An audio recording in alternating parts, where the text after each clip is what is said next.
मोदी जी का 75वां जन्मदिन है। अल्लाह उनको रखे। बहुत ज़बरदस्त काम कर रहे हैं देश के अंदर।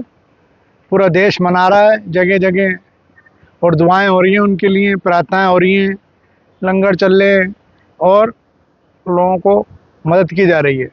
इन देश के अंदर एक से एक प्रधानमंत्री आए, अच्छे प्रधानमंत्री आए और एक से एक काम किया, लेकिन मोदी जी का कोई सानी नहीं है। मोदी जी की टक्कर में कोई नहीं है। इतने बड़े बड़े काम उन्होंने किए देश के अंदर। आज भी वो कोई मध्य प्रदेश घूम रहे हैं, 75 साल की उम्र होने के बावजूद इतने एक्टिव, इतने एनर्जी बहुत कम लोगों में रही है जो मोदी जी एक है। देश को ऊंचाइयों की बुलंद पे ले गए, आकाश में ले गए। देश में सड़कों का जाल बना दिया, लोगों के अकाउंट खोल दिए जनधन खातों में, टॉयलेट बाथरूम, पक्के मकान, सफाई अभियान। आज देख भी रहे होंगे, नक्सली मुक्त, पहले देश को दंगा मुक्त, आतंकवाद मुक्त, भ्रष्टाचार मुक्त किया। और नक्सलियों ने भी अपने सिलेंडर डाल दिए। नक्सल जो एरिया में थे वो भी सिलेंडर हो गए और देश बहुत ऊंचाइयों पे जा रहा है।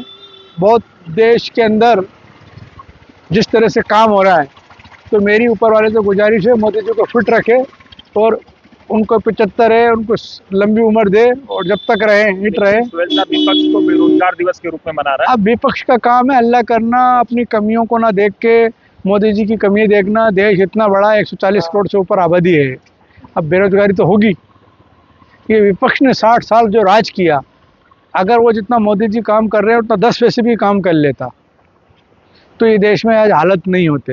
लेकिन खबर ये है कि विपक्ष वोट चोरी के बाद अब नोट चोरी का अभियान चलाने जा रहा है। नहीं, कोई वोट चोरी और नोट चोरी तो कांग्रेस ने काम किया था। आपको मालूम है कि 2008 में दो बार कांग्रेस ने विश्वास मत खरीदने का काम किया। उन्होंने तो एमपीओ को ही उठा लिया था और एमपीओ को ही खरीद लिया था। नरसिंह राव जी के टाइम भी, मनमोहन सिंह जी के टाइम भी। मैं तो खुद इस बात का गवाह हूँ, आपको तो पता है। तो कांग्रेस का पार्टी करती है ये नोट चोरी वोट चोरी की। जब 145 सीटें मनमोहन सिंह जी की थी तो उन्होंने विश्वास मत लेने के लिए अमर सिंह जी के साथ मिलकर, अहमद पटेल जी ने, सोनिया जी ने, पूरी कांग्रेस पार्टी ने वोट चोरी कर लिए थे बीजेपी के एमपीओ को, अपोजिशन पार्टी के एमपीओ के। तो कांग्रेस जवाब दे, उसकी माफ़ी मांगे। तो ये कांग्रेस की पुरानी आदत है। कांग्रेस तो तड़प रही है सत्ता पाने के लिए। वो छोटे छोटे इल्ज़ाम, झूठे झूठे इल्ज़ाम लगा रही है। इससे इल्ज़ाम लगाने से कुछ नहीं होता। देश की जनता मोदी जी को चाह रही है और मोदी जी दबा के काम कर रहे हैं। आप सब कभी सोच सकते थे कि 11 साल पहले कश्मीर की धारा 370 हट गई, कश्मीर में ट्रेन आ जाएगी, सिक्किम में, मणिपुर साइड, दुनिया भर के अंदर नॉर्थ ईस्ट भी ट्रेन से अब जुड़ चुका है हिंदुस्तान। कभी सोच सकते थे रेल से जुड़ जाएगा, कनेक्टिविटी हो जाएगी, इतनी ज़बरदस्त रोड बन जाएंगे। आप सोच सकते थे गुड़गांव से बॉम्बे के बीच में दिल्ली हाईवे जाना क्या ज़बरदस्त है। पूरा मेवात एरिया चमन हो गया, वहाँ की ज़मीनें और वहाँ की कितनी ज़बरदस्त तरक्की हो गई है।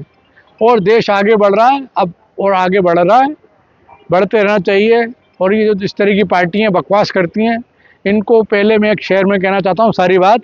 असल में पहले तय हो, असल कौन है, नकल कौन है, गद्दार कौन है और वतन पे जानिसार कौन है। आज मोदी जी अपने इस देश के ऊपर जानिसार हैं और इन्होंने पूरे देश के अंदर जाति समाज धर्म छोड़ के जो काम पे लगे हुए, खाली देश के विकास के लिए, राष्ट्र हित में जो काम लगा हुआ, आज तक किसी ने इतने बढ़िया काम नहीं किए। मैं ऊपर वाले से, अल्लाह ताला से यही दुआ करता हूँ हमारी उम्र भी लग जाए मोदी जी को, और जो कार्यकर्ताओं की ताकत और जान और ज़बरदस्त तरीके से काम करें।